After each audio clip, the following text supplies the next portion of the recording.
Buenas tardes a todos. Vamos a dar inicio a esta sesión online sobre el COVID-19 y la experiencia de los corresponsales españoles en India y Pakistán, con la participación de 4 corresponsales de la agencia EFE desde Nueva Delhi y Islamabad.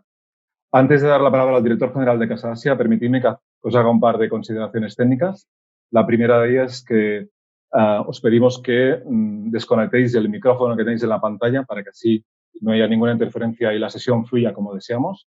Y la segunda es que al final de la sesión dedicaremos un espacio y un tiempo para que todos aquellos que queráis formular alguna pregunta a nuestros participantes lo podéis hacer a través también del chat que tenéis en la parte inferior de vuestros PCs, y yo con mucho gusto haré una selección y se las trasladaré a nuestros 4 protagonistas. Y dicho esto, Javier, cuando quieras, tienes la palabra.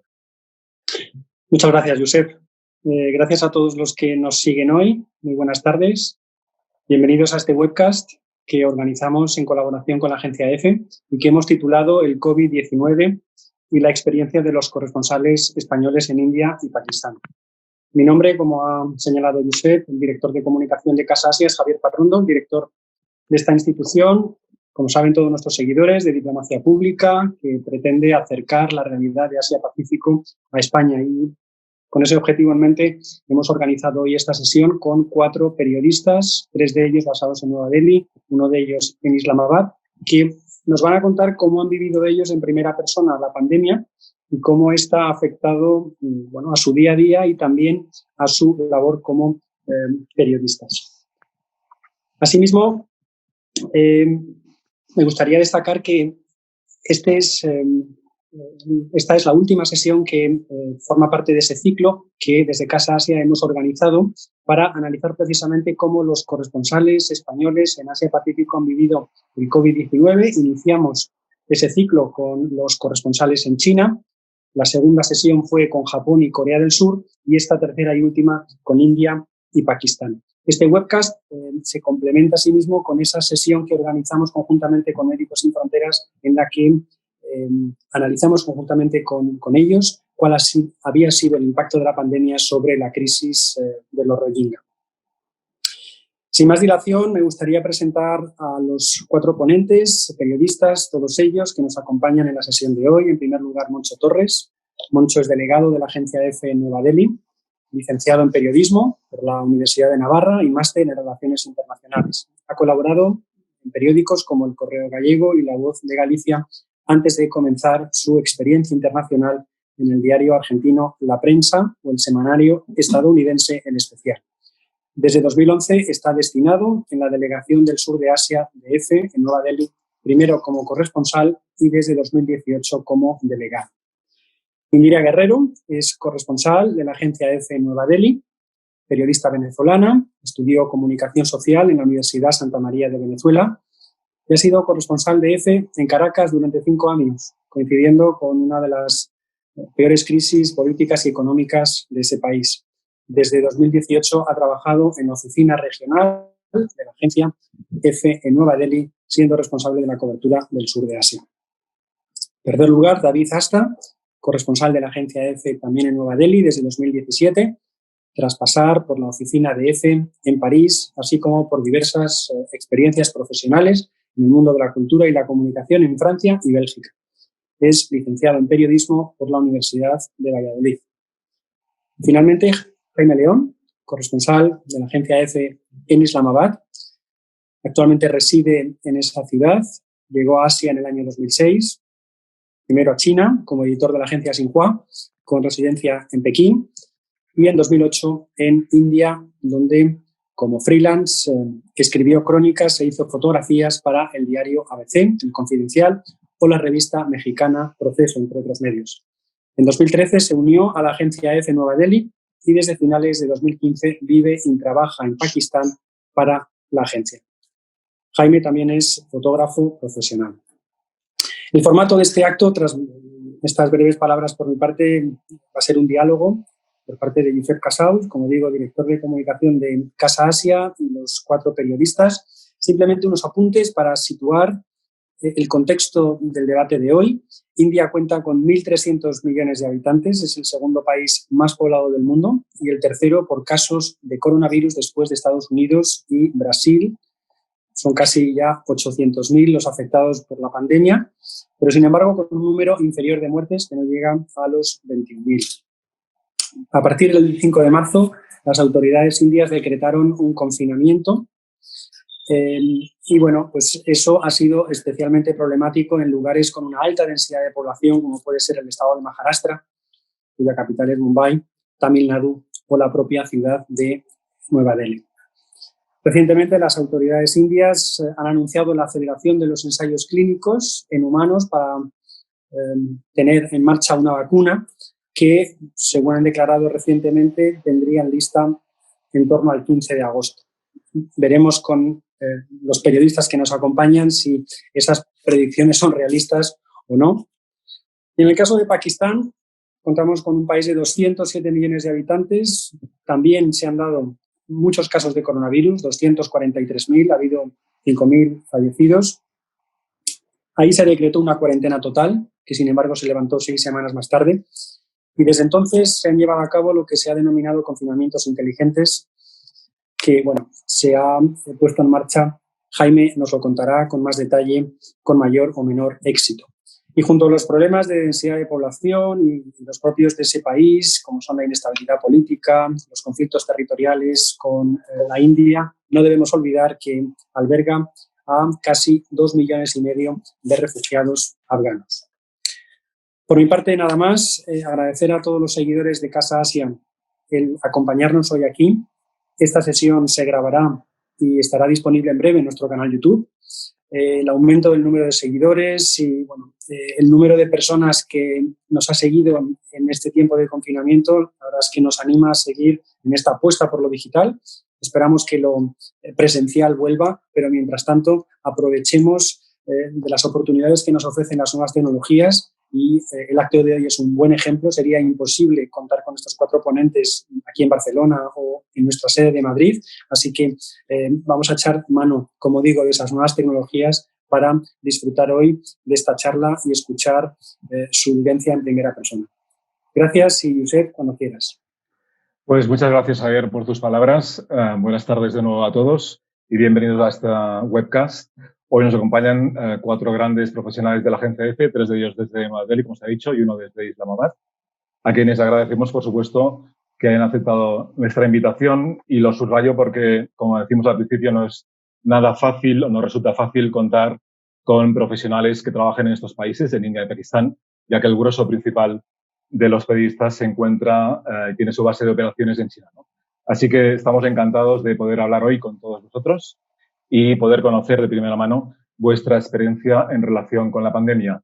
Y ya lo ha comentado también Javier, hoy es oportuno hablar de India y Pakistán porque India es el país más afectado en toda Asia por la pandemia. Van creciendo los casos, va incrementando el número de contagios y aparte es el tercer país, como se decía, en número de afectados por coronavirus. Y Pakistán también tiene algo que decir porque no deja de ser el 5º país con mayor número de población del mundo y también tiene una alta tasa de pacientes confirmados por coronavirus. Y ambos, tanto India y Pakistán, forman parte de lo que se llama el subcontinente indio o el sur de Asia, una región que, como también consta en nuestra presentación, alberga una 1/4 parte de la población mundial y todo lo que está pasando ahí también nos afecta y es de interés mundial, ¿no? Sobre todo su respuesta frente a lo que nos está pasando. Y dicho esto, y de todo esto, vamos a hablar ahora con nuestros 4 protagonistas, con Indira Guerrero, Moncho Torres, David Asta desde Delhi y Jaime León desde Islamabad. Os recuerdo otra vez que podéis enviarme las preguntas a mi nombre a través del chat que tenéis en la pantalla. Yo con mucho gusto las trasladaré al finalizar de la sesión. Pero la primera pregunta que dirijo a Indira Guerrero es cómo está afectando vuestras vidas, hablando de la situación más personal que profesional, que ya entraremos en ello, pero desde un punto de vista de vuestra experiencia personal, ¿cómo está afectando esta pandemia a vuestro día a día, Indira? Buenas noches.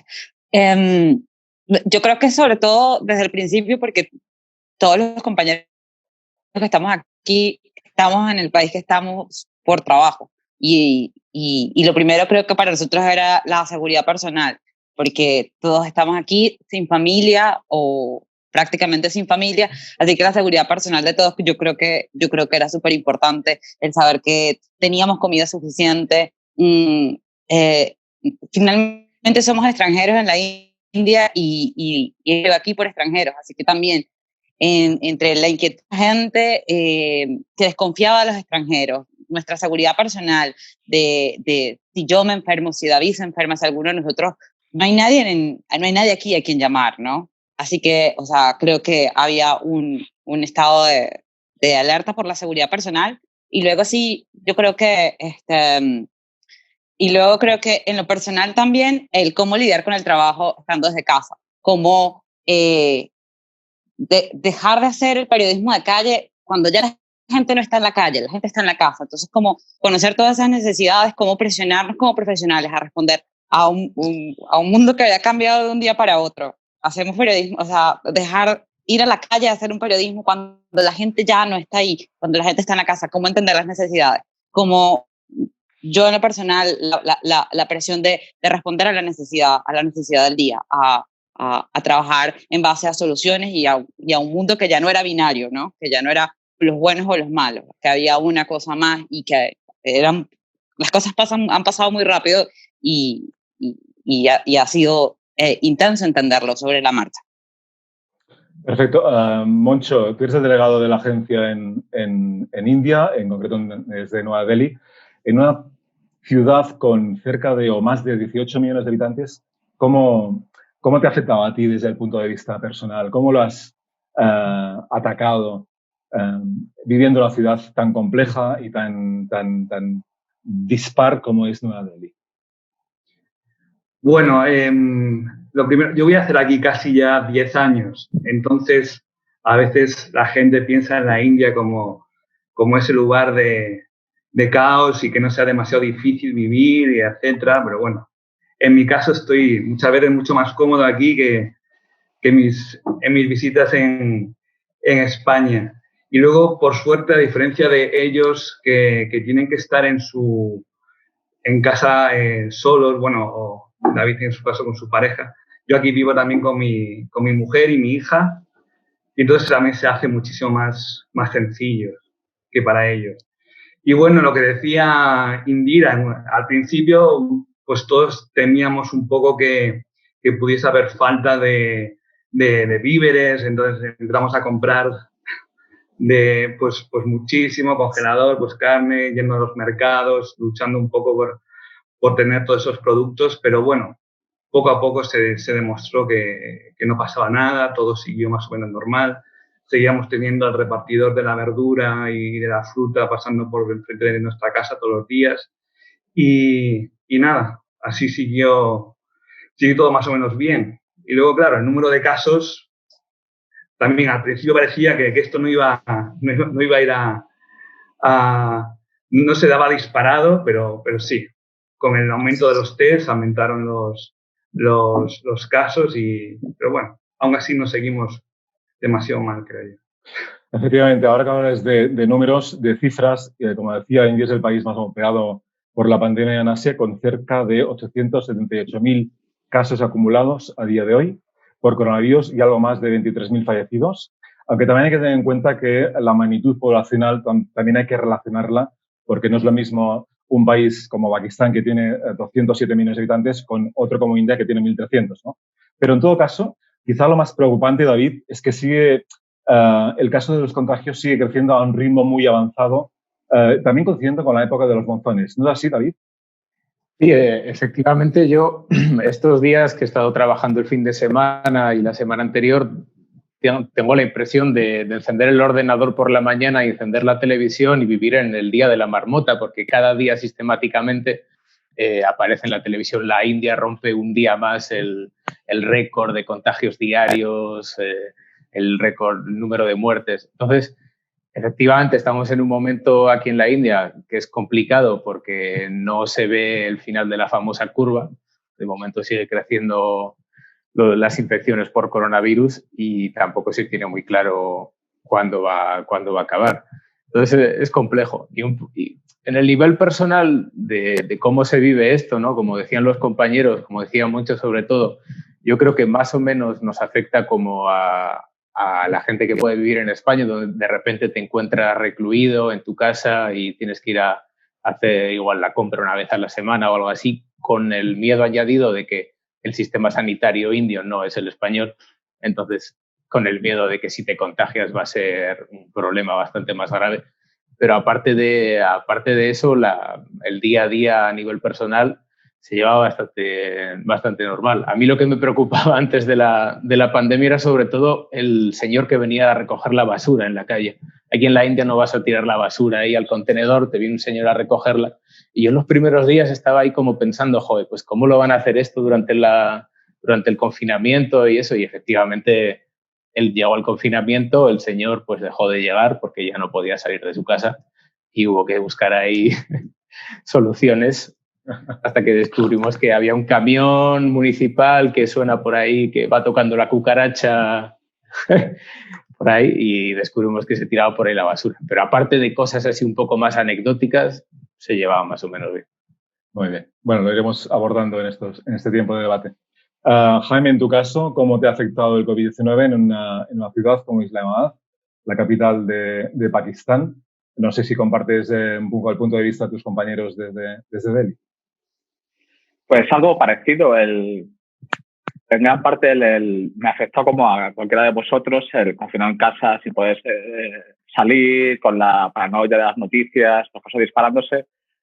Pero después te acostumbras y hay algo de Islamabad. Hay que decir que no es la típica ciudad surasiática, no es una ciudad con muchísimo tráfico, animales por la calle y mucho ruido. Es una capital diseñada desde cero para ser la capital, que acoge a los órganos estatales, con amplias avenidas, mucho verde y demás.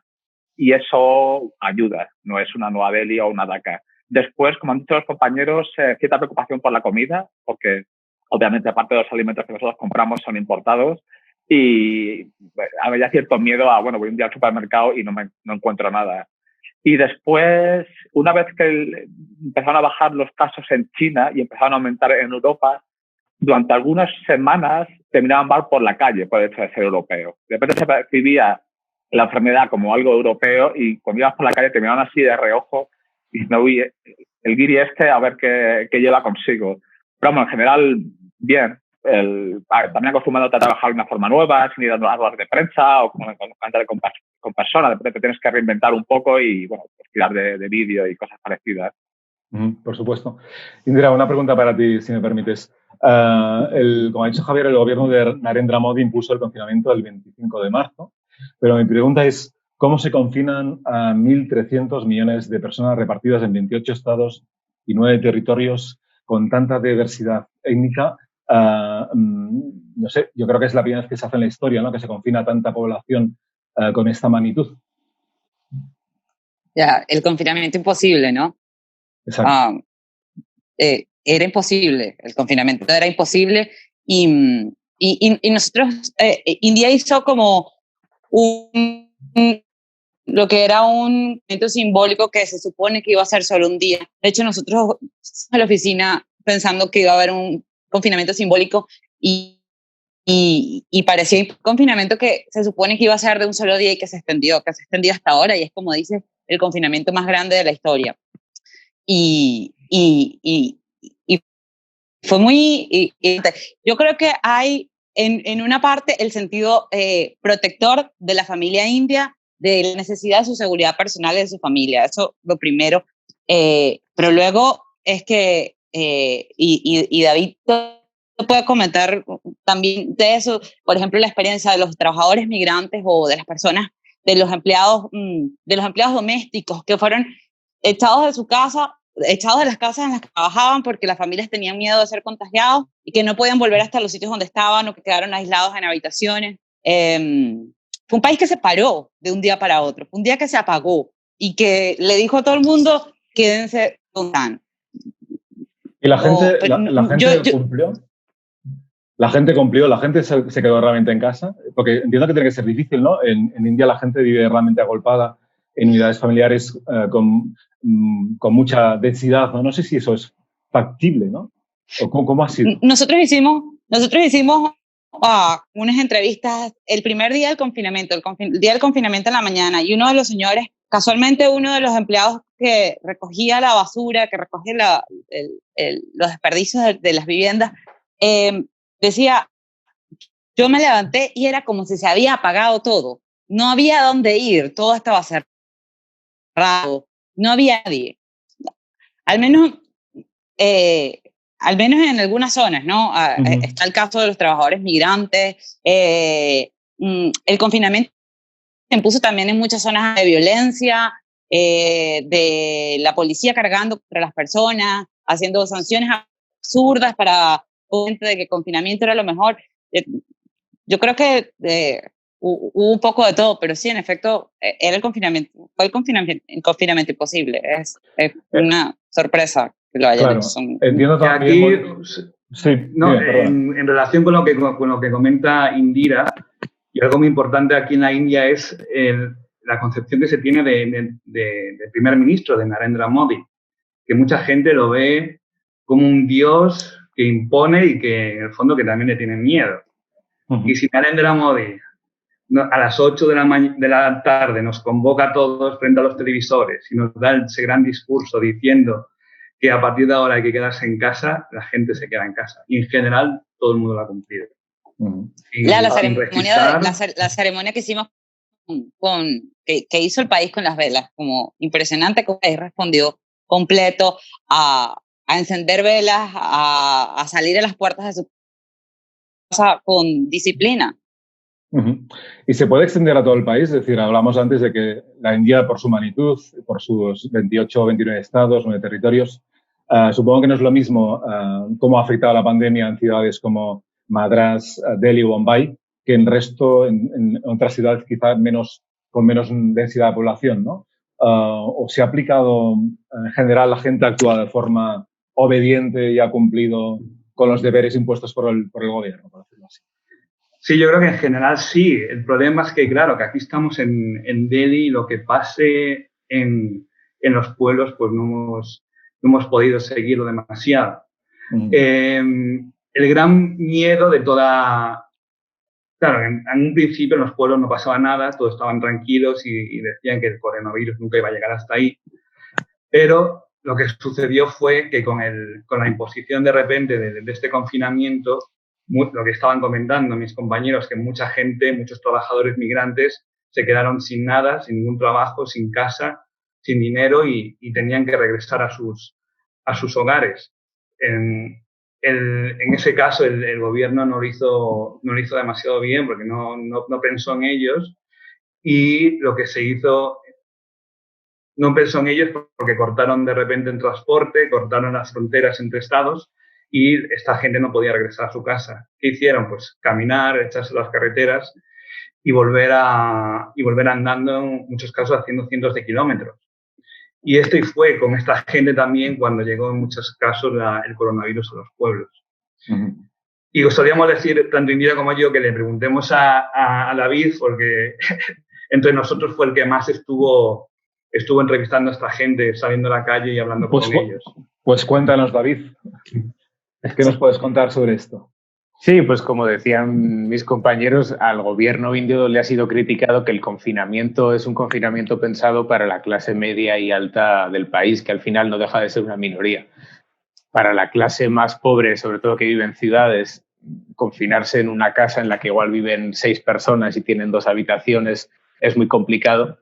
Y lo peor, efectivamente, del confinamiento fue que de la noche a la mañana no había trenes, no había buses, no había ningún tipo de transporte, y decenas de miles de trabajadores migrantes que vienen de estados rurales a las grandes ciudades, como a Delhi o a Bombay, se quedaron atascados en las ciudades sin sueldo y muchas veces incluso sin hogar, o si tenían hogar ya no podían pagarlo.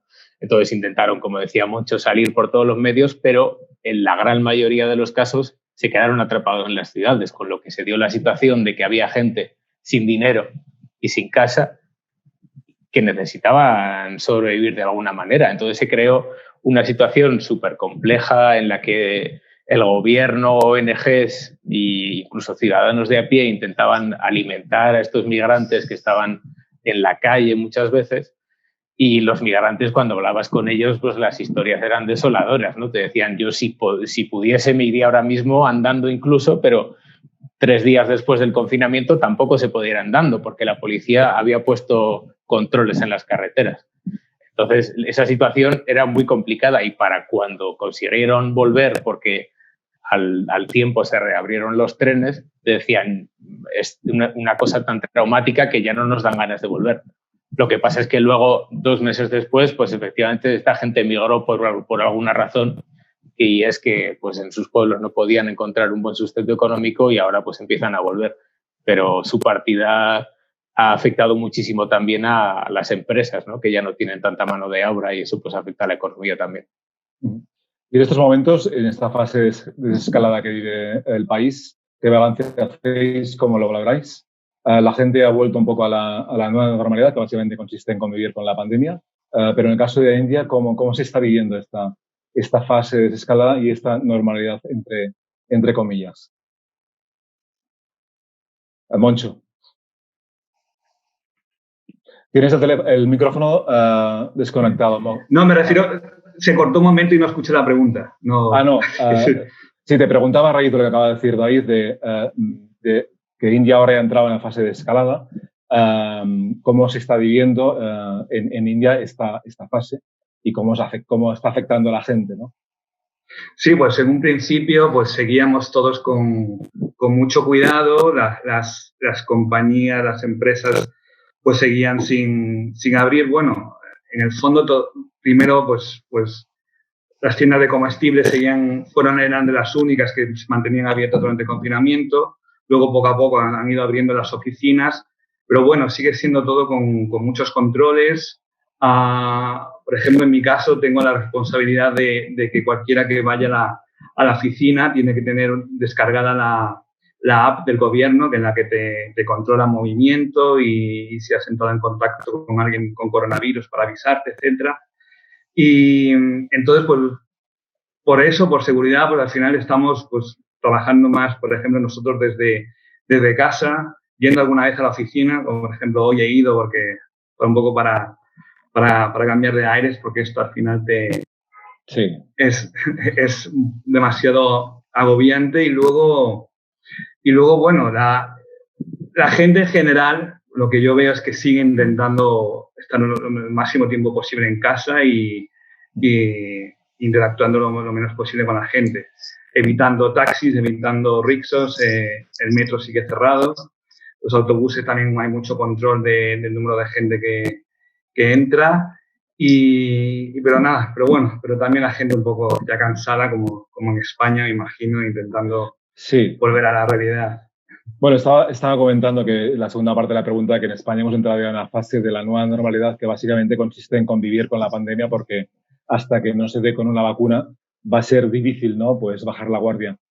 ¿Vosotros ya habéis también, de alguna forma, entrado en esta fase de nueva normalidad, entre comillas?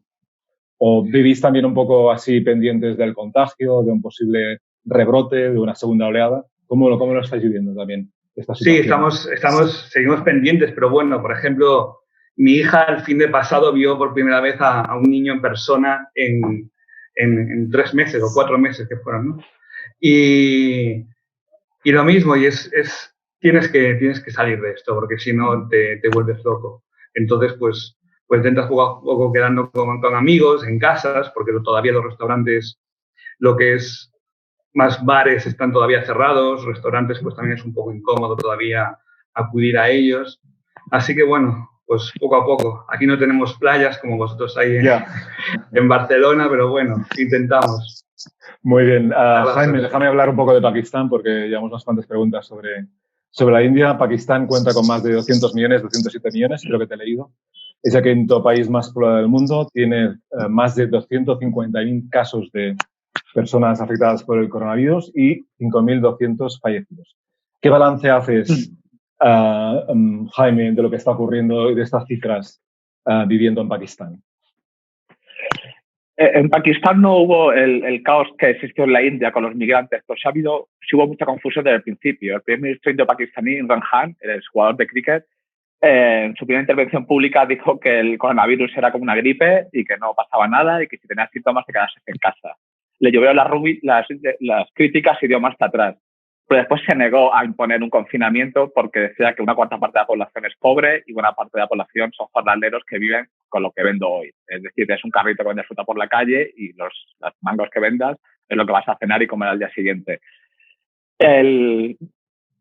Pero las provincias impusieron confinamientos por su parte, con lo cual se dio el caso que Imran Khan salió en la televisión diciendo que no iban a poner confinamiento por quinta vez, y al mismo tiempo en otro canal estaba el jefe de gobierno del Punjab, que es la provincia más grande del país, con 100 millones de habitantes, anunciando un confinamiento. Y eso creó bastante caos, porque por un lado tenés al gobierno central diciéndote, tranquilos, no pasa demasiado, y por otro, todas las provincias impusieron confinamiento. De hecho, el gobierno sigue insistiendo en que no haya confinamiento cuando había un confinamiento, de hecho, provincial.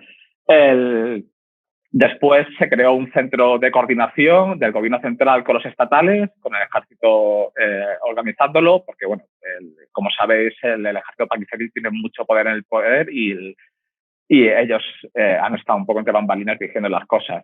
Y se consiguió imponer un confinamiento que se levantó 6 semanas más tarde. Sorprendentemente, ese confinamiento se cumplió. Yo tenía mis dudas. En Pakistán, bueno, las normas, más que una norma es una sugerencia y, bueno, cada uno hace más o menos como le parece, pero sin embargo el confinamiento sí se cumplió, excepto las mezquitas. Se cerraron las mezquitas y los clérigos que tienen mucho poder se acabaron rebelando y se negaron a cerrar. Y el gobierno al final dio marcha atrás y las reabrió. De hecho, estuvimos en un grupo de periodistas en una reunión con el ministro de Sanidad y el equivalente al Pedro Simón de Pakistán y demás autoridades sanitarias. Y el ministro de Sanidad reconoció que habían tenido que abrir las mezquitas porque los clérigos se negaban a cerrarlas.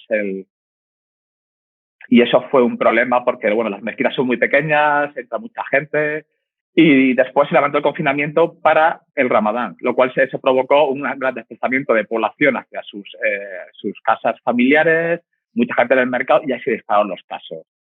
Y saltaron las alarmas. Y el gobierno de entonces ha estado pidiendo, suplicando por la televisión a la población que se ponga máscaras, pero la población no lo hace. De hecho, ahora mismo el número de casos ha bajado, igual que el de muertes. Pero sigue habiendo muchísimos casos y muchísimos contagios. Y sales a la calle y lo que ves es casi absoluta normalidad. Vas a los parques, está lleno de gente jugando a cricket, las familias paseando, vas a las tiendas y muy poca gente se pone la medidas de seguridad, máscaras o mantiene la distancia. Creo que es en parte por desconfianza del gobierno. Creo que en Pakistán hay una innata desconfianza a lo que te dice el gobierno. Y después está en juego la religión y los rumores. Mucha gente que entrevistamos, algunos de ellos en mezquitas, nos decían que esto era un castigo divino y que por eso los países occidentales estaban sufriendo más que los países musulmanes, que es una apuesta evidente, solamente hay que mirar los números. Y bueno, discutir eso era absurdo. Y después hay muchos rumores que señalan que el gobierno recibe dinero por cada muerto por COVID, por cada contagiado, con lo cual todo el mundo el que muere se pone la etiqueta de COVID. Y yo creo que eso está provocando que la gente no se ponga máscaras, no mantenga distancias y actúe un poco como le parece.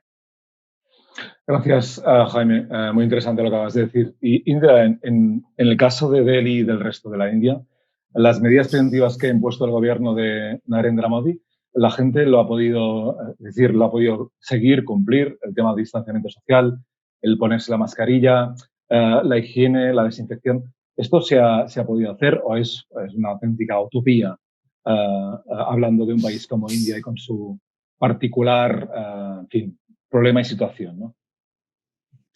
Sí, la verdad es que con las particularidades de la India, de la salud pública en general, yo diría honestamente que es sorprendente como las medidas mínimas de higiene se cumplen, o sea, se cumplen. Yo creo que en los primeros días que salías ya te habías dado cuenta que el de la tienda había diseñado un aparato que permitía que sacaras el gel sin tocarle las manos a nadie, sin que se las tocara a ti, nada más tenías que poner el pie y reinventando, adaptándose, ¿no?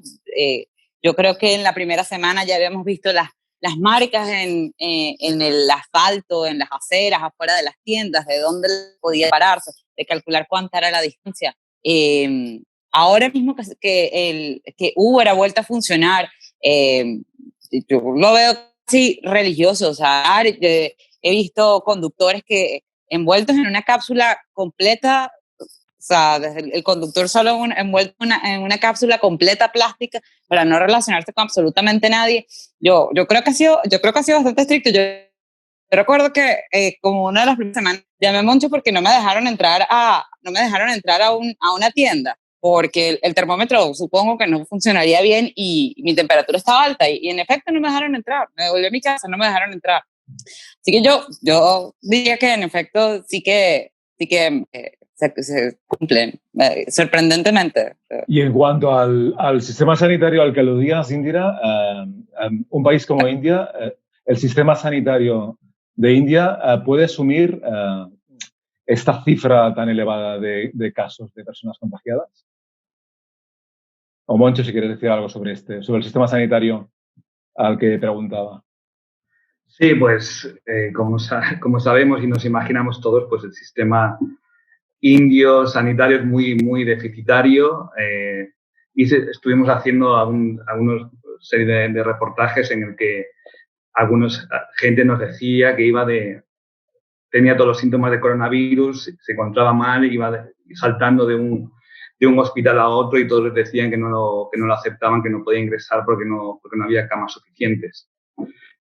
Y esto pasó, el gobierno de Delhi, por ejemplo, ha recibido muchas críticas porque parece que durante el confinamiento, cuando los casos todavía eran bajos, no hicieron lo suficiente y ahora con la apertura también se dispararon los casos, que bueno, yo lo achaco mucho también a que aumentaron también los test y con ellos los casos.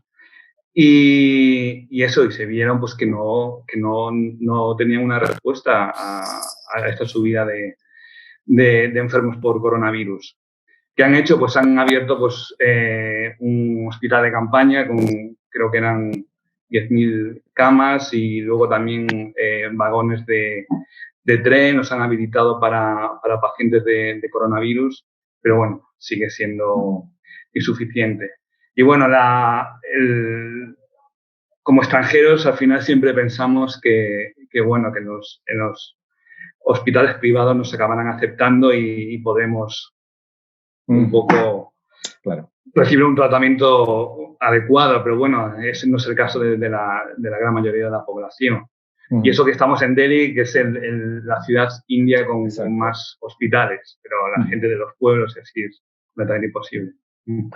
Muy bien, cambiemos un poco de tercio porque me gustaría entrar a hablar propiamente de lo que es vuestro trabajo como periodistas de agencia. No sé cómo habéis cubierto desde un punto de vista informativo la pandemia, cómo la habéis repartido el trabajo, dónde habéis puesto el foco, dónde habéis puesto la atención. David, ¿qué me puedes explicar en cuanto a tu trabajo como periodista en la agencia para hablar precisamente del tema que nos ocupa? Bueno, por supuesto, nuestro trabajo como periodistas de agencias es un trabajo de equipo. Es un trabajo de todos los días, hablar todo el rato entre nosotros y decidir qué temas son los más interesantes y quién va a hacer qué y ponernos en ello, pero es algo que es muy dinámico y negociamos así sin ningún tipo de ego ni nada en absoluto.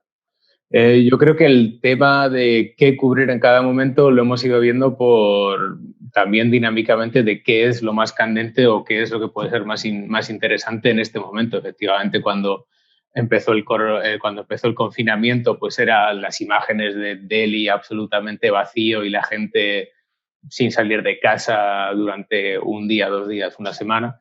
Luego llegó un tema en evolución, que era lo de los inmigrantes, pues estuvimos cubriendo eso. Más recientemente era el desbordamiento de la sanidad en Delhi. Como decía Moncho, está la impresión de que el gobierno de Delhi no hizo lo suficiente durante el confinamiento para prepararse y eso degeneró en un pico, en un medio colapso de la sanidad. Había gente que no encontraba hospital o que iba de un hospital a otro buscando cama. Incluso, según las aplicaciones del gobierno de Delhi, crearon una aplicación para mostrar cuántas camas había disponibles en cada hospital en cada momento. Eso tampoco funcionaba muy bien, o sea que la situación era complicada. Así que yo creo que es un trabajo que es muy dinámico en el sentido de qué está pasando ahora mismo, de qué vamos a hablar hoy o en un par de días que pueda interesar a España o a la gente que nos lee, pero también que es relevante escribirlo. y al mismo tiempo, pues como decía, muy de equipo, muy de hablar todo el rato y compartir la información y repartir el trabajo. No sé si quieres añadir alguna cosa como delegado, Moncho, sobre lo que acaba de comentar David. Tú supongo que te toca repartir un poco los trabajos, ¿no? Sí, pero bueno, el gran equipo que tenemos. Pero sí, el problema a veces está en que lo que tú crees que es interesante y que puede aportar pues más al entendimiento de qué es la India o qué no, en España muchas veces no se ve del mismo modo. España o Latinoamérica, que al final son nuestros clientes. Entonces tienes que hacer un poco de danza.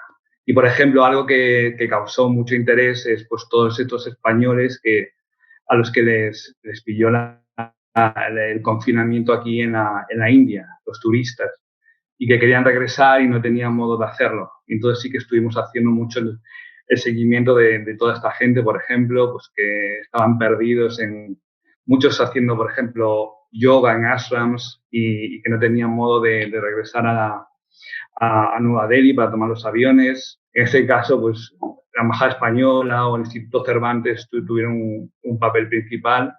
El Instituto Cervantes de aquí en Delhi se convirtió en una especie de casa de acogida para toda esta gente, porque muchos hoteles también estaban cerrados. Y nada, ahí David estuvo también muchas veces acudió al Instituto Cervantes, allí siguiendo desde cerca todo aquello y también pues las despedidas en los aeropuertos.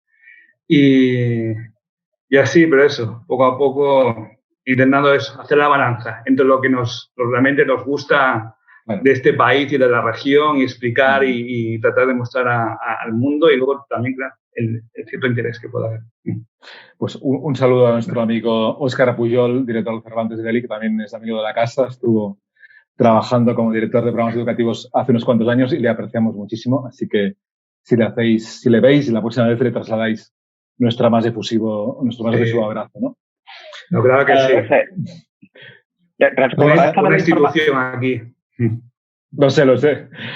Jaime, en tu caso, ¿dónde has puesto el acento? ¿Dónde has puesto el foco de tus crónicas? ¿Qué es lo que te ha interesado más cubrir?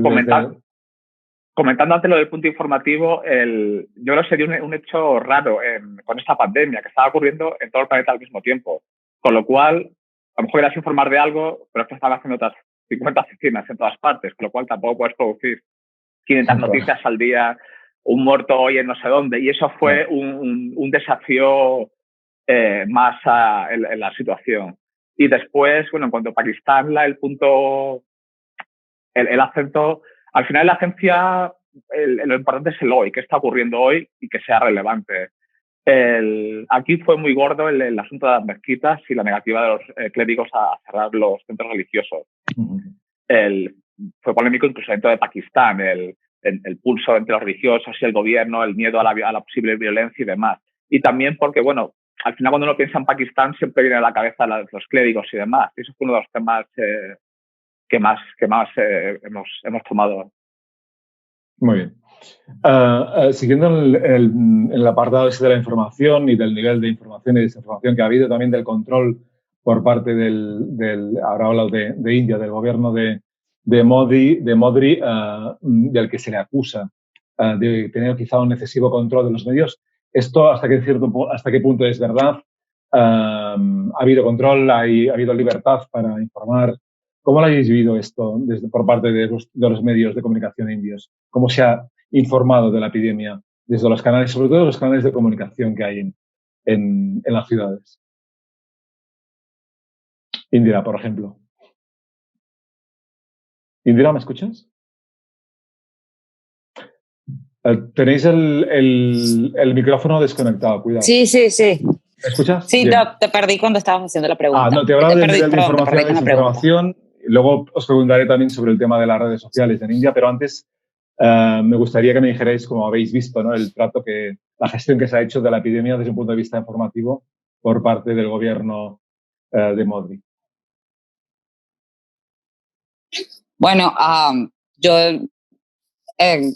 probablemente Moncho o David puedan hacer un comentario más neutral sobre la situación. Yo, honestamente, antes de estar aquí, yo vengo de Caracas, ¿no? Yo conozco, o sea, digo, yo me desenvuelvo en un ambiente de control de información, así que yo, honestamente, en India me siento con un libro abierto, ¿no? Porque mis estándares de información son muchísimo más bajos. Gracias por tu honestidad. Pues, Moncho o David, ¿queréis contestar a esta pregunta? Pero bueno, sí, pero lo que nos pasa a nosotros también es que somos una agencia española. ¿Qué significa? Que para lo bueno y para lo malo, pues casi no nos conocen en la India y nos dejan realmente hacer todo lo que queramos. No existe esa presión que te puede recibir a lo mejor una llamada del ministerio o lo que sea diciéndote que, oye, que has publicado, que has dicho. Yo, la verdad, nunca he sentido ningún tipo de presión aquí sobre qué publicar o no. No, pero no me refería al caso de la agencia, sino lo que preguntaba es, en India supongo que de alguna forma también seguís a través de los canales de televisión públicos, ¿no? Y privados, sí. De alguna forma como desde la India, desde los canales de comunicación públicos y privados, cómo se ha informado de la pandemia. ¿Tenéis alguna opinión sobre esto, de si se ha hecho de forma correcta o desviada? Yo creo que sí. Al final lo que pasa es que aquí los medios de comunicación están excesivamente politizados. Entonces, pues es muy sencillo. Vas a NDTV y sabes que van a estar criticando al gobierno y van a ser más punzantes aquí y allá. Acudes a República y va a ser pues todo lo contrario. Una adoración continua a Modi y todo lo bien que lo está haciendo. Entonces, pues al final tienes que encontrar un poco el punto medio entre todo esto y ver muchos medios de comunicación, tanto escritos como visuales, para poder alcanzar un poco de verdad o algo más objetivo. Pero bueno, en general la presión no, en su caso tampoco yo creo que sea demasiado excesiva. Suelen tener, pues sí, la presión económica de perder la financiación del gobierno, que eso siempre es un gran impacto para cualquier medio de comunicación. Y después ciertas estratagemas que suelen tener también, pues a lo mejor inspecciones de las taxas y cosas así que al final buscan el modo de presionar a los medios de un modo u otro. Yeah. Pero bueno, en general yo creo que es un país con bastante libertad de prensa. Vale. David, y el tema de las redes sociales, ¿qué uso se hace en India? No me refiero a TikTok, que recientemente ha sido prohibida en India, aunque es una app que arrasaba, ¿no? Porque te permitía grabar y compartir los vídeos, y creo que eso la comunidad de la sociedad india, pues, en fin, ha sido muy proclive a hacer ese tipo de vídeos. Pero en general, aparte de TikTok, ¿algún comentario respecto del uso de las redes sociales, de cómo, de si ha habido fake news, de si ha habido manipulación o de si ha sido un canal pues para seguir? No sé, ¿cómo funciona todo el tema de las redes sociales en un país también tan diverso como India? Yo creo que por una parte, hablando solo desde el punto de vista del gobierno y política y cosas así, yo creo que los partidos y el gobierno utilizan mucho las redes sociales para comunicarse de forma oficial. Al final, incluso prefieren no hacer una rueda de prensa y pasar algo por Twitter y todo el mundo se queda tan tranquilo. Así que yo creo que Twitter, por un aspecto, es usado por el nivel oficial de forma bastante como continuamente, para hacer pasar su punto de vista y estas cosas. Luego lo que pasa es que en la India, por ejemplo, el partido gobernante, el BJP de Modi, es famoso por tener muchísima potencia en las redes sociales. Esto se ve sobre todo durante las elecciones, donde tienen grupos, los famosos media cell, con miles de personas trabajando día y noche para mandar información sobre Twitter y eso, y en muchas ocasiones es una información que es bastante... entra en el terreno de las fake news y también entra bastante en la forma de acoso, campaña política un poco sucia, ¿no? Yo creo que en el tema de la pandemia se ve menos ese uso. durante unas elecciones sí que se ve mucha fake news, mucho ataque personal. Durante la pandemia, el uso por el gobierno y por los partidos políticos es más comedido, yo creo, como más incitando a la población a seguir las normas sociales o a llevar mascarilla o a difundir información. Y al final, el uso que hacen los indios, el ciudadano indio de las redes sociales, depende también mucho, porque no hay que olvidar que en la India hay una gran brecha digital, es decir, que el número de indios que tiene acceso a Internet y el número de indios que tiene acceso a un smartphone es bastante más reducido que en nuestras sociedades de España o de Europa. Entonces, al final, cuesta más ver como esa parte de la India que se pierde, que no tiene acceso a las redes sociales, que es una cosa muy curiosa que pasaba con TikTok, justamente como comentabas, que de repente hay muchos indios en una zona rural de la India que se vuelven súper famosos haciendo vídeos de canciones o incluso de ellos mismos en el campo cantando y bailando y haciendo cosas que no sucede con otras redes sociales. Ahora que se ha acabado TikTok, habrá que ver qué pasa con esas estrellas de TikTok, si migran a otras plataformas o no, pero era una cosa bastante curiosa de que sucedía solo con esa plataforma. Exacto. Y Jaime, en tu caso en Pakistán, no sé qué balance haces de cómo ha gestionado el primer ministro Khan desde un punto de vista informativo esta pandemia, y no sé si también en Pakistán, en Islamabad, hay mucha gente que tiene un smartphone para poder, en fin, pues seguir el día a día y viene a ser otro canal de comunicación, o básicamente se informa a través de la televisión o canales propios, ¿no? ¿Cómo funciona esto en Pakistán, Jaime? Durante la pandemia, los medios pakistaníes han tenido la libertad que suelen tener habitualmente, es decir, muy poca. Y no porque no sean valientes los periodistas, lo sean los medios, pero en este país existe una gran presión sobre los medios de comunicación, hasta el punto que si publicas informaciones que no gustan a lo que se llama el establishment o el deep state, te cortan, de repente el periódico no se distribuye en cierta parte del país porque las furgonetas no llegan, o si tienes un canal de televisión, pues se deja de emitir en cierta parte del país. Y eso sucede a menudo. Conozco a renombrados columnistas de prestigio que te dicen abiertamente que no pueden escribir de determinados temas. Y eso ha ocurrido durante la pandemia.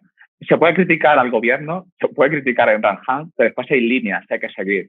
A mí una cosa que me ha llamado la atención es que muchos titulares señalan el número de personas que se han recuperado de la enfermedad, que yo esto no lo he visto en otros países, o al menos no lo he visto en España, no sé si en España se hacía. Es decir, más que muchas veces poner el acento en el número de muertos, el número de casos, se pone el acento en el número de gente que se ha recuperado, que es llamativo. Después, en Islamabad todo el mundo tiene smartphone, pero Islamabad no es Pakistán. De hecho, se dice que Islamabad es la capital de Pakistán a 10 kilómetros de Pakistán. En otras zonas del país, como decía David, la penetración de los smartphones y las redes sociales es limitada. Pero sí hay muchísimos usuarios y los partidos políticos tienen sus pequeños ejércitos para difundir fake news, vídeos retocados, atacar a políticos, activistas. Las redes sociales funcionan muchísimo. Imran Khan tuitea mucho, el ministro de Exteriores tuitea muchísimo y el gobierno lo utiliza como una forma de publicar comunicados oficiales. De hecho, había veces antes que te llegaban emails de exteriores sobre el ejército y ahora ya te mandan fotos del tuit directamente en el mail oficial de exteriores. Cierto. Me gustaría también preguntaros sobre el impacto de la COVID-19 a nivel económico y de qué medidas han impuesto los respectivos gobiernos de cara a reactivar y recuperar, ¿no?, la economía. Supongo que también podéis apuntar alguna idea. Indira, no sé si puedes decirnos o informarnos, darnos luz sobre ese tema de las medidas para reactivar, ¿no? Porque evidentemente entramos en una situación económica bastante complicada y provocada por la COVID, pero entiendo también que el gobierno de Modi habrá impuesto algunas medidas para su reactivación. ¿Es así o me equivoco? Sí, yo creo que la reactivación de la economía ha sido una de las grandes prioridades de la India, que ya venía sufriendo una desaceleración en los 2 últimos años, ¿no? O sea, después de varios años de un crecimiento súper prometedor, la India venía en un descenso relativamente preocupante y la llegada de la pandemia lo que hizo fue acelerar y agravar un deterioro de la economía. Y yo creo que esa es una de las grandes prioridades del gobierno de Modi. Y aunque las primeras ayudas fueron destinadas principalmente a la población que vive bajo los límites de la pobreza, dentro de los límites de la pobreza, para alimentos y necesidades mínimas, la reapertura de las fábricas fue la primera prioridad del gobierno de Modi, además varios alivios fiscales y económicos para la familia en general, para no detener el flujo de dinero en la economía, para mantener activa a las personas que, aunque estuvieran en las viviendas, siguieran accediendo a créditos, a los bancos con liquidez para seguir prestando dinero, para la reinversión, para que los dueños de los comercios pudieran relanzar sus tiendas sin verse más o menos afectados, porque bueno, relativamente el daño está ahí, ¿no? El daño está ahí, independientemente de cualquier cosa. Son empresas que se están endeudando con créditos nuevos para reactivarse, pero dinero que igualmente tendrán que pagar, ¿no? O sea, claro que yo creo que ha habido un gran alivio fiscal y monetario para varios de los sectores, para la mayoría de los sectores. Pero, bueno, el daño está ahí. Jaime, tú, en Pakistán, las medidas del gobierno de Khan para reactivar la economía, creo que decías el otro día en tu cuenta de Twitter que Pakistán gasta más dinero en temas militares, ¿no? En F-16 y bombas nucleares que en otros conceptos, ¿no? ¿Realmente esto sigue siendo así? ¿O el gobierno ahora no tendrá otro remedio que también invertir para reactivar su economía y hacer, bueno, un país que sea más vivible? ¿Cómo lo ves este tema en particular? De hecho, hace un par de semanas el gobierno presentó el nuevo presupuesto nacional, que redujo en un 11% por el impacto del COVID, pero aumentó en un 11% el gasto militar. Con lo cual, la inversión en defensa no va a parar ni va a cambiar en gran parte, si no toda, por la India. La crisis del COVID ha dado la puntilla a la economía pakistaní.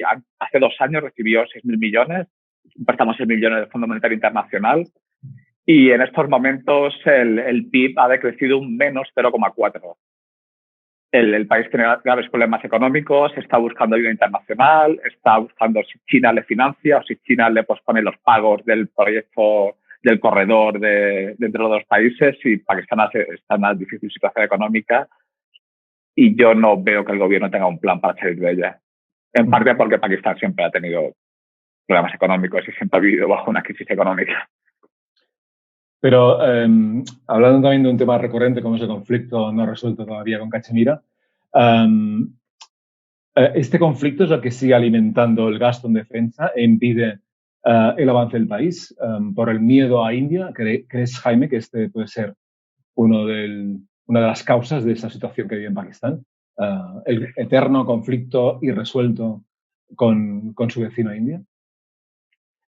Sí, Pakistán vive bajo lo que ellos consideran una amenaza existencial. En Pakistán muchos están convencidos, y muchos dentro del ejército, de que India es una amenaza que amenaza la existencia propia del país, y el país no tiene más remedio que invertir buena parte de su Producto Interior Bruto y su presupuesto nacional en defensa.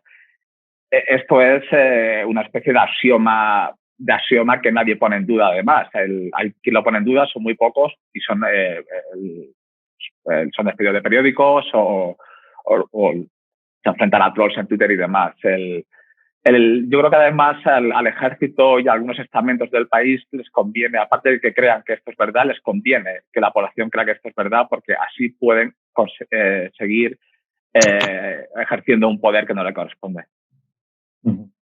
Y Mocho, desde la otra parte, desde la India, ¿cómo se vive este conflicto con el vecino Pakistán en el marco de este conflicto resuelto de Cachemira que repercute, por supuesto, en las relaciones entre ambos países?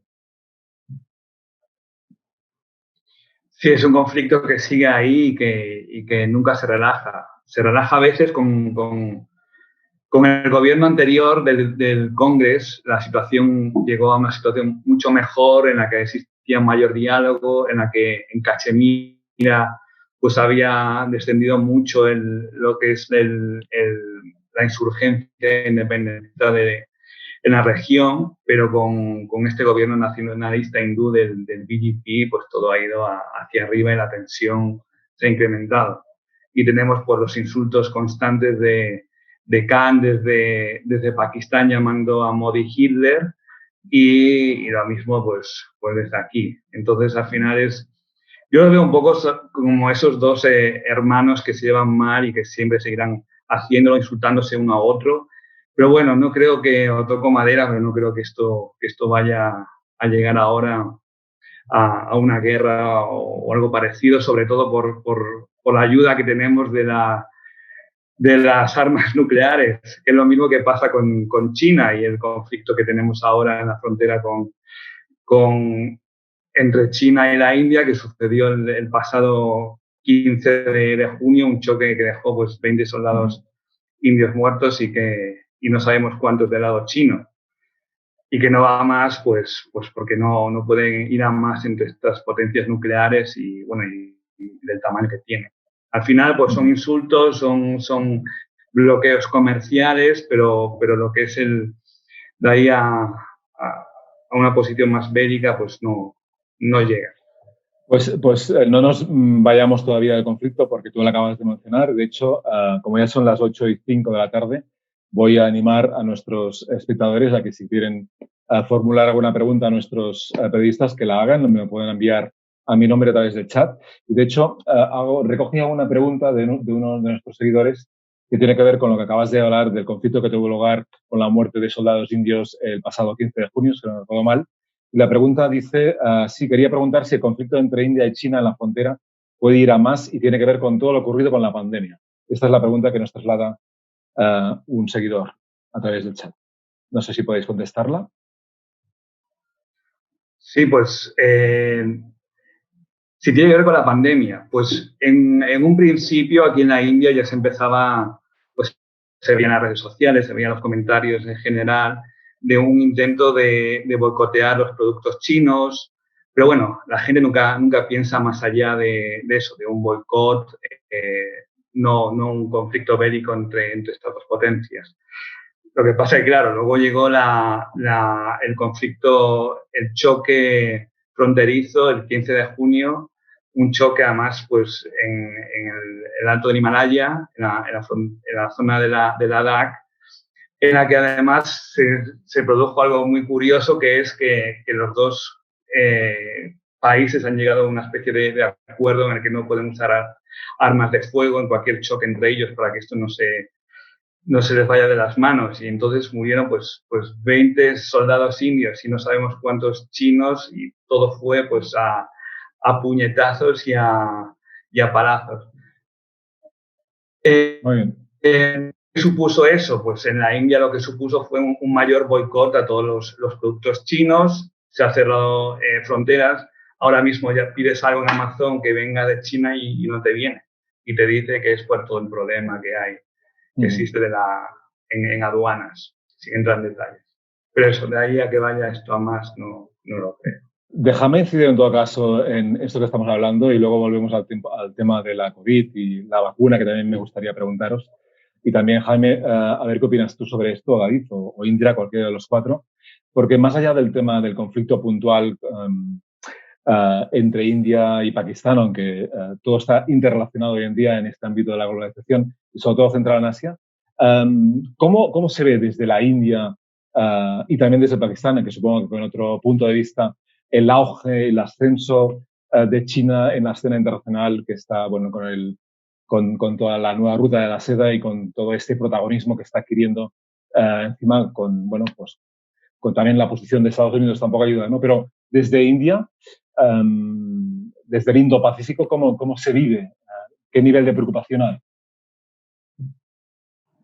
Bueno, yo creo que en la India se vive con mucha preocupación, sobre todo el auge en China, en zonas de China, en zonas que la India considera como su zona de influencia, como es el caso de Nepal, como es el caso de Sri Lanka o de Maldivas.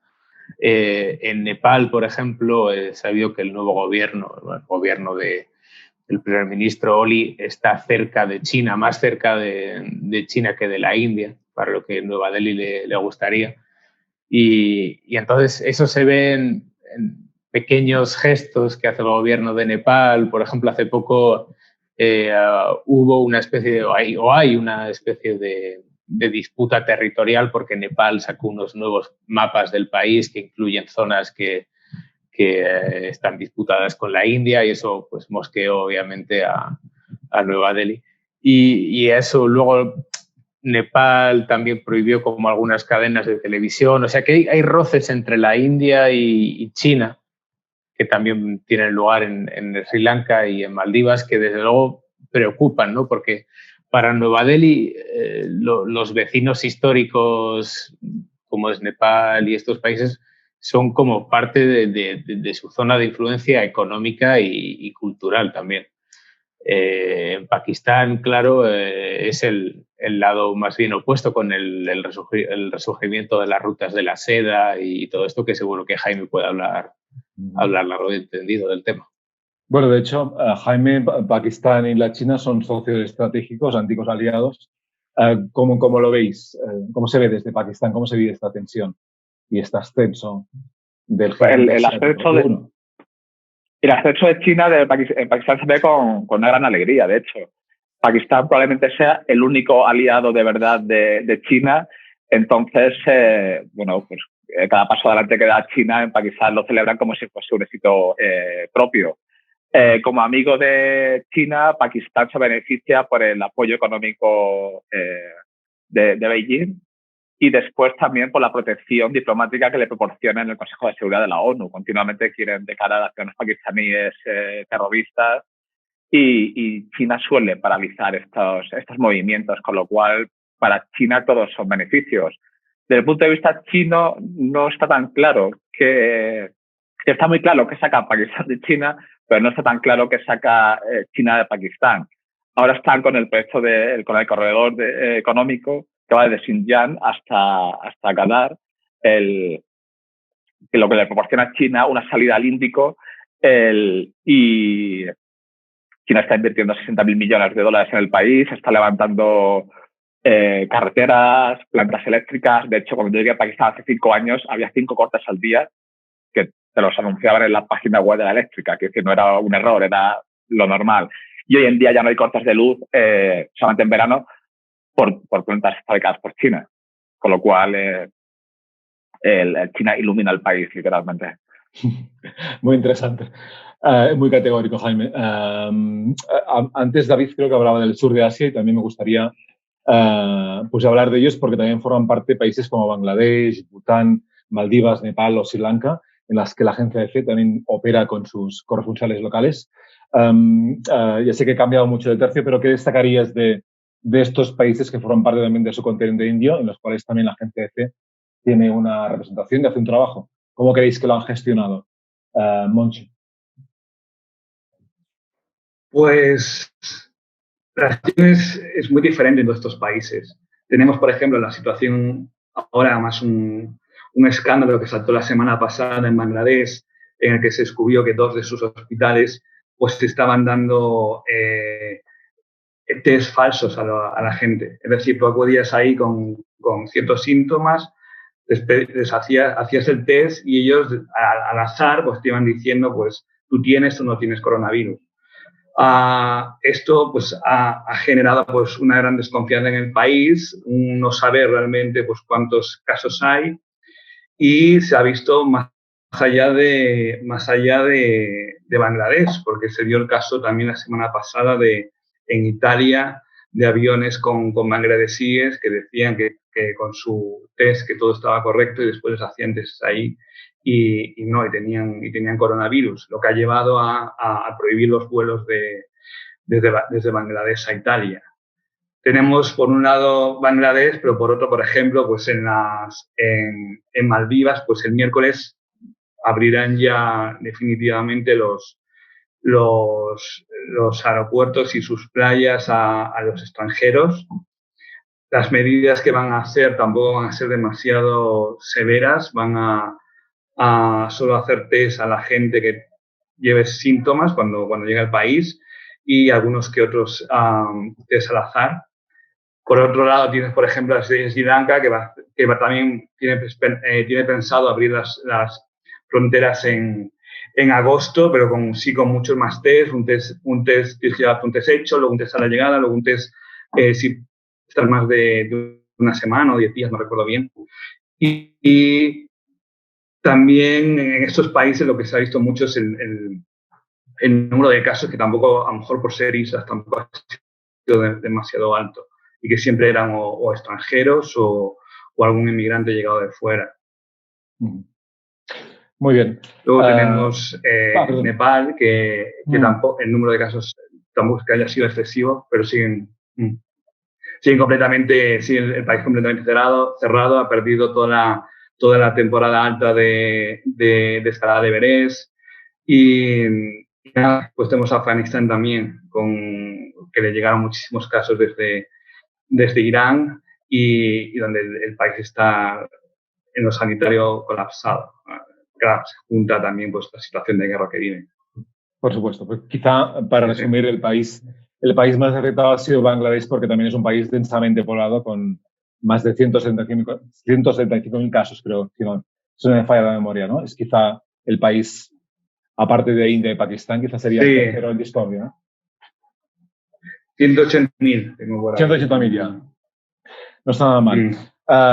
Bueno, como ya vamos entrando... Sí, sabe Dios cuántos son falsos y cuántos no. No, bueno, esto daría para otra sesión online, ¿no? Para hablar de esto, de la manipulación de las cifras, ¿no? Empezando por de dónde salió, pero en fin, esto sería motivo de otro debate. Tengo un par de preguntas también que nos trasladan desde el chat y me gustaría ya, pues, dar paso a ellas y os las voy a leer. Una en concreto también de un compañero, del amigo de la casa, que la pregunta es la siguiente: ¿cómo está afectando a la industria de Bollywood? ¿Se ha parado de hacer pelis? Y mira, añado a esta pregunta que hace Igor, el otro día también escuchaba o leía que había habido 3 casos, ¿no?, de 3 generaciones de una misma familia en India, vinculado con el mundo de Bollywood, que habían tenido casos de coronavirus. No sé, la pregunta es esta, si alguno de vosotros me puede responder. ¿Cómo está afectando a la industria de Bollywood todo el tema del coronavirus y se ha parado de hacer pelis? Ahí te voy a responder ahora David, que le tocó trabajar este fin de semana y ha vivido el gran penar de toda la India porque el gran dios de Bollywood, Amitabh Bachchan, tiene coronavirus. A eso me refiero. Y entonces pues están todos rezando por ahí, están con las velitas y deseando que su dios se recupere, porque realmente aquí es un dios absoluto. Pero que cuente más David. David, the floor is yours. Sí, como dice Moncho, no es una familia cualquiera, es la familia de Amitabh Bachchan. Entonces, eso en la India, en el momento en que se supo, creo que esto fue el viernes, fue el sábado a las 11 de la noche, el momento en el que Amitabh Bachchan publica en Twitter, en su estilo muy característico, usando como muchos puntos y seguido, que tiene coronavirus y lo han metido al hospital. Pues las alertas y los mensajes en las redes sociales de los indios deseándole su recuperación, aquello fue un aluvión de actores y de ministros, desde luego. Respecto al rodaje en Bollywood, la verdad es que no controlo cómo ha afectado la pandemia a los rodajes en Bollywood. No puedo hablar de ello.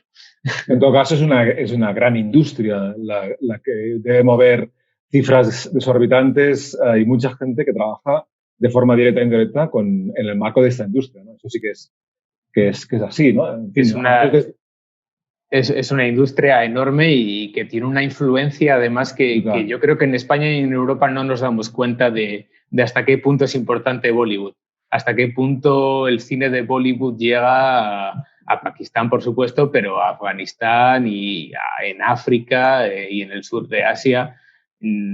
no nos damos cuenta del soft power que tiene la India con Bollywood, pero realmente es súper importante, sí. Sin duda.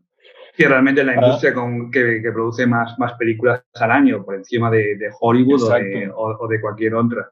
Y sí, se ha paralizado completamente por el coronavirus, como ha sido en general en todo el mundo. Muy bien, voy a trasladaros otra pregunta también de una amiga de la casa. Silvia, la pregunta es la siguiente. A nivel de la población, ¿cómo se habla del virus desde el punto de vista religioso? Hinduismo, sijismo, jainismo. Jaime, tú creo que apuntabas algo al principio. Bueno, sabemos que Pakistán, bueno, de hecho la participación entre Pakistán y la India fue por un tema religioso. En India, evidentemente, la mayoría aquí hay multiplicidad de religiones, pero la religión hindú es la que impera, mientras que en Pakistán es el Islam. ¿Qué incidencia tiene esto en el COVID? Porque también hemos leído bastantes noticias sobre este tema. ¿Qué podéis decirnos? Pues aquí, por ejemplo, en la India estamos preparando un tema que saldrá pronto, en el que se vio el caso que hindúes de ciertas partes de Bihar o del este de Uttar Pradesh comenzaron a adorar a la diosa coronavirus, a la corona mata.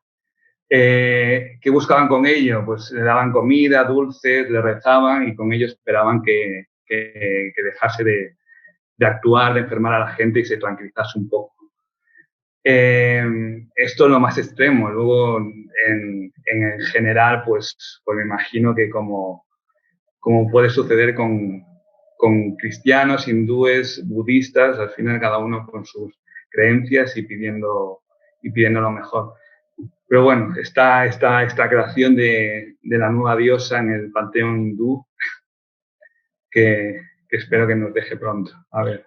En todo caso, no sé si quieres intervenir, Jaime, pero antes, el otro día también leía una entrevista, no sé si os suena, de la escritora y activista Arundhati Roy, en la que denunciaba que la islamofobia no dejaba de crecer en India al servicio de la obsesión de Modi por crear un estado homogéneo.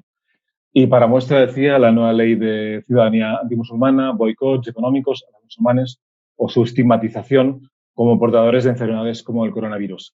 ¿Qué opináis de estas declaraciones? ¿Creéis que tienen una base, Jaime? ¿Qué tienes que decir? Yo creo que lo que está haciendo Modi, y Pakistán fue siempre muy homogéneo porque se creó en nombre del Islam y hay una minoría religiosa que es un 4%, que es poquísima. Pero Pakistán fue siempre un estado multicultural.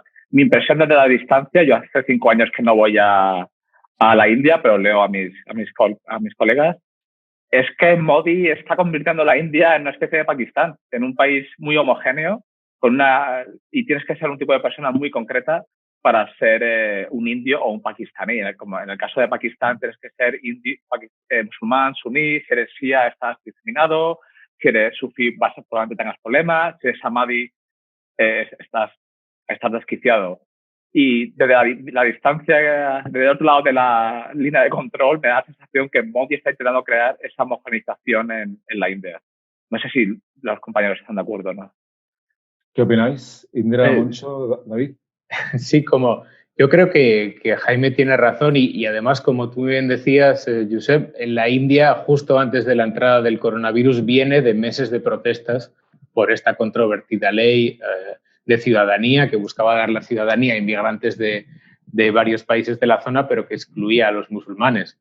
O sea que antes de que el coronavirus se comiese la actualidad de la India e imposibilitase cualquier tipo de protesta pública, que es lo que efectivamente ha pasado, la India, las mayores ciudades de la India estaban siendo escenario diario de manifestaciones, no solo de musulmanes, sino también de mucha gente joven, estudiantes, intelectuales, que justamente lo que denunciaban es esta progresiva hinduización o el proyecto que tiene Narendra Modi y su partido político de que la India se convierta en un estado hindú. Entonces, yo creo que yo llevo menos tiempo aquí que Moncho, aunque es un tema que me apasiona, pero efectivamente yo creo que la India en los últimos años cada vez ha experimentado más casos de violencia contra los musulmanes con la llegada del BJP al poder, sí. Sí, sin lugar a dudas, la verdad. Ha sido, pues, con el tema de la ciudadanía, fue un poco antes con el tema de Cachemira y la retirada del estatus especial. Fue después de las manifestaciones con el comienzo también del coronavirus, en el que se acusó a un grupo de musulmanes de empezar a expandirlo por toda la India, porque hubo una gran reunión justo al comienzo del confinamiento aquí en Delhi, una reunión internacional de musulmanes, y ahí se produjeron bastantes casos. Y sí, sientes que con el gobierno de Modi realmente existe un deseo absoluto de convertir a la India realmente en un país hindú. Algo que no se sentía antes con el Congreso, en el que a lo mejor las críticas llegaban más por la corrupción en el gobierno que por todo esto. Pero aquí sí hemos visto ataques a musulmanes por comercializar ganado, por acusados de matar a vacas, y ha sido una constante. Muy interesante. Si no tenéis nada más, os traslado también creo que nos da tiempo para también una última pregunta, y es la siguiente, también cambiando de tercio. ¿Saben si en India y Pakistán están tratando la COVID con Ayurveda, su medicina tradicional? ¿Tenéis alguna idea sobre esto? ¿Qué me podéis contar? ¿O no? Si no os importa, es que a mí es un tema que me fascina además. O sea, la India tiene un ministerio de la Ayurveda y efectivamente Exacto. Durante la pandemia, durante el confinamiento y antes ha estado publicando cosas sobre cómo reforzar el sistema inmunitario contra el coronavirus. Eso es lo que han estado haciendo. Pero luego hace poco, creo que una semana o dos, una figura bastante importante, el Baba Ramdev, que se le puede acusar, y digo acusar en broma, de llevar otra vez el yoga a la clase media india en los años 90. Pues Baba Ramdev tiene un gran emporio de productos tradicionales ayurvédicos con cosas tan variadas como desde pasta de dientes hasta orina de vaca embotellada. Y entonces salió a una rueda de prensa como con mucha pompa a anunciar que ellos efectivamente habían habían creado la vacuna contra el coronavirus después de hacer varios test, como le dieron una capa científica y dijeron que era la vacuna contra el coronavirus, y luego un día después el ministro de la Ayurveda justamente salió a decir para el carro no es una vacuna contra el coronavirus, y al final dijeron, bueno, lo podéis vender, pero pasadlo como una cosa para potenciar el sistema inmunitario. Entonces, sí y no. O sea, hay un sistema... Sí, no. Pues hablando de vacuna, David, el otro día también leía que el Consejo Indio de Investigación Médica había anunciado la aceleración de los ensayos clínicos y se comprometía a lanzar una vacuna contra la COVID antes del 15 o a más tardar del 15 de agosto. Y también, Jaime, leía que Pakistán había anunciado a través de una farmacéutica local que produciría y exportaría una versión genética del antiviral Remdesivir. De todo esto, ¿qué podéis decirnos? ¿Hasta qué punto es, en fin, con la India o hay alguna verdad? Pues como sabemos, el 15 de agosto es el día de la independencia de la India, la gran fiesta nacional. Modi dará un gran discurso en el Fuerte Rojo, aquí en el casco antiguo de Delhi, y a él le encantaría aprovechar ese momento para decir que la India ya tiene la gran vacuna contra el coronavirus. Pero de ahí a que vaya a ser cierto o que esté aprobada por organismos internacionales, pues ya no lo sé y lo dudo, porque están acelerando las pruebas de todo tipo y especialistas tanto dentro de la India como fuera le han dicho que no es viable llegar a tener esa vacuna el 15 de agosto. Pero bueno, de ahí a lo que digan o anuncien, me puedo esperar cualquier cosa. Uh-huh. Sí, claro. Pero lo que sí es cierto, y eso también lo comentábamos antes de entrar en público, es que la India es un país conocido como la farmacia del tercer mundo en todo lo que concierne a la producción de géneros a bajo coste, ¿no? Es decir, que se producen Sí, bueno, sí, pues eso es así, es una certeza. Eso sí que es una certeza. Sí, por supuesto. Sí, la India es la gran farmacia de genéricos, sobre todo en el tercer mundo, pero también exportan a Estados Unidos, etcétera, a la Unión Europea. Y no sabemos sobre esta vacuna si la India conseguirá sacar al mercado o no, pero lo que sí es cierto es que muchísima de la producción mundial de vacunas saldrá finalmente desde la India y sobre todo a todos estos países. Creo que en Pune está la mayor fábrica del mundo, por ejemplo, de fabricación de vacunas. Jaime, no sé si quieres añadir algo al respecto en relación a lo que se ha publicado o sobre las posibles vacunas en singular o en plural, porque también se habla de una vacuna, pero seguramente, en fin, hay mucha competencia para encontrar la vacuna o las vacunas que puedan poner fin a esta situación tan lamentable en el mundial. Bueno, Pakistán no ha conseguido ningún logro todavía en este sentido, como la India. Si la India anuncia una vacuna el 15 de agosto, no sé yo si aquí se la van a poner. Y lo que decías es cierto, Pakistán puede producir este antiviral, como dijiste antes, pero bueno, es un acuerdo con la farmacéutica estadounidense que tiene la patente. La India también va a producirlo y solamente puede venderlo en terceros países. Y el asunto de la vacuna es una cuestión de orgullo nacional, ¿no? Hay una carrera a ver qué país da el golpe mediático y sanitario y se corona como el salvador del planeta, casi literalmente. Pues muy bien, chicos.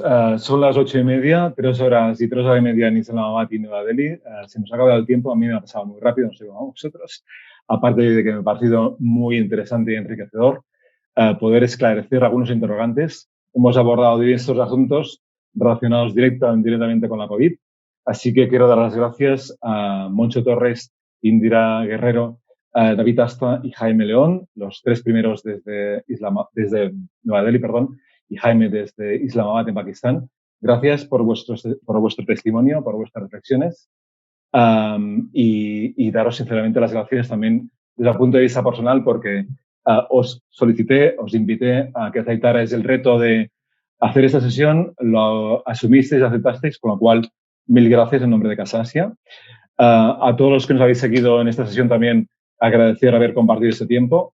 Quisiera decir, de hecho lo ha dicho el director general de Casa Asia, que con esta sesión ponemos el punto final a un ciclo que hemos organizado, primero hablando con profesionales corresponsales españoles desde China, luego siguió una con corresponsales españoles en Japón y Corea del Sur y hoy la hemos finalizado hablando desde India y Pakistán. Y también ya os anuncio que a la vuelta de las vacaciones en septiembre seguiremos hablando con corresponsales españoles porque creemos que merece mucho la pena contar con la opinión de la gente que trabaja sobre el terreno y que informa de Asia y desde Asia. Así que, insisto, Moncho, Indira, Jaime, David, muchas gracias. Buenas noches. Hasta una próxima ocasión.